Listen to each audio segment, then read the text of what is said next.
জামাতের অত্যন্ত কাছের দল বা মিত্র বলা হতো এনসিপি কে। সেই এনসিপি এখন কি বলছে?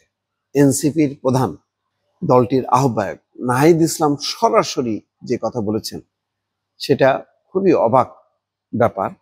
বলছেন যে জামাতের পিআর পদ্ধতির আন্দোলন ছিল পরিকল্পিত রাজনৈতিক প্রতারণা। অর্থাৎ পিআর এর দাবিতে তারা যে আন্দোলন করছে নিম্ন কক্ষে উচ্চ কক্ষে, এই আন্দোলনটা পরিকল্পিত প্রতারণা। চিন্তা করেন, খুব শক্ত কথা বলছেন কেন? ওই যে জুলাই সনদ স্বাক্ষর অনুষ্ঠানেও তারা যাবে কিন্তু স্বাক্ষর করবে কিনা ঠিক নাই বলে ঠিকই স্বাক্ষর করে ফেললো, এবং যাওয়াটা সব মিলায় দূরত্ব তৈরি হলেও সেটা নিয়েও তারা মনে করছে যে বিশ্বাস ভঙ্গ করছে। আর এখন এই পিআর পদ্ধতিটা নিয়ে তাদের আন্দোলনটাকে বলতেছে পরিকল্পিত রাজনৈতিক প্রতারণা।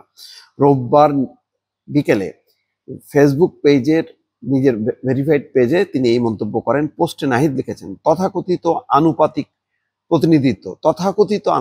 প্রতিনিধিত্ব আন্দোলন যা জামাত ইসলামী শুরু করেছিল, প্রকৃতপক্ষে সেটি ছিল একটি পরিকল্পিত রাজনৈতিক প্রতারণা। তিনি আরো লেখেন, এটি ইচ্ছাকৃতভাবে গঠিত হয়েছিল ঐকমত্য কমিশনের সংস্কার প্রক্রিয়াকে ভ্রষ্ট পথে নেয়ার জন্য। মানে সংস্কার কমিশনের যে সংস্কার প্রক্রিয়াকে ভুল পথে নেয়ার জন্য একটা পরিকল্পনা। জাতীয় সংলাপকে জনগণের গণঅভ্যুত্থানের আলোকে রাষ্ট্র এবং সংবিধানের পুনর্গঠনের প্রকৃত প্রশ্ন থেকে সরিয়ে দিতে, অর্থাৎ মানে গণঅভ্যুত্থানের চেতনার আলোকে রাষ্ট্র এবং সংবিধানকে পুনর্গঠন করার এই মূল বিষয়টা থেকে সরাই দেওয়ার জন্য তারা পিআর পদ্ধতিটা নিয়ে আসছে সামনে। নাহিদ লিখছেন, ভোটের আনুপাতিক প্রতিনিধিত্বের ভিত্তিতে একটি উচ্চকক্ষ প্রতিষ্ঠার যে মৌলিক সংস্কার দাবি উত্থাপিত হয়েছিল তা ছিল এক ধরনের সাংবিধানিক নিরাপত্তা ব্যবস্থা। আমরা এমন মৌলিক সংস্কারের ভিত্তিতে একটি আন্দোলন গড়ে তুলতে চেয়েছিলাম এবং ব্যাপক জাতীয় ঐক্যমত্যের মাধ্যমে জুলাই সনদের আইনি কাঠামো প্রতিষ্ঠা করতে চেয়েছিলাম, এনসিপি এই নেতা বলেন।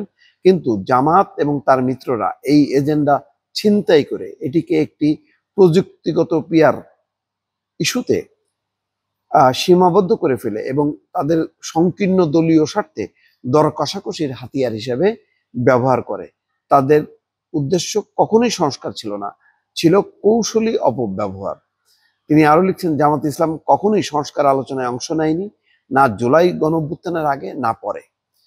তারা কোনো গঠনমূলক প্রস্তাব দেয়নি, কোনো সাংবিধানিক দৃষ্টিভঙ্গি উপস্থাপন করেনি, এমনকি একটি গণতান্ত্রিক প্রজাতন্ত্রের প্রতিও কোনো অঙ্গীকার দেখায়নি। বাপরে বাপ, বড় ধরনের একটা গণতান্ত্রিক প্রজাতন্ত্রের প্রতি তারা অঙ্গীকার দেখায়নি, একটা গুরুতর অভিযোগ।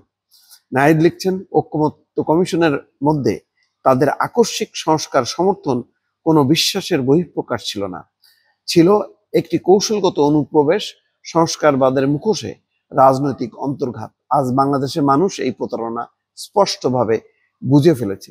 তারা সত্যে জেগে উঠেছে এবং আর কখনো মিথ্যা সংস্কারবাদী বা ধূর্ত শক্তির দ্বারা প্রতারিত হবে না। কতগুলো শব্দ চিন্তা করছেন জামাতকে উদ্দেশ্য করে বলছে নাহিদ ইসলাম। সর্বশক্তিমান আল্লাহ, এই দেশের সার্বভৌম জনগণ আর কখনো অসৎ সুযোগ সন্ধানী এবং নৈতিকভাবে দেউলিয়া শক্তিগুলোকে তার উপর শাসন করতে দেবে না।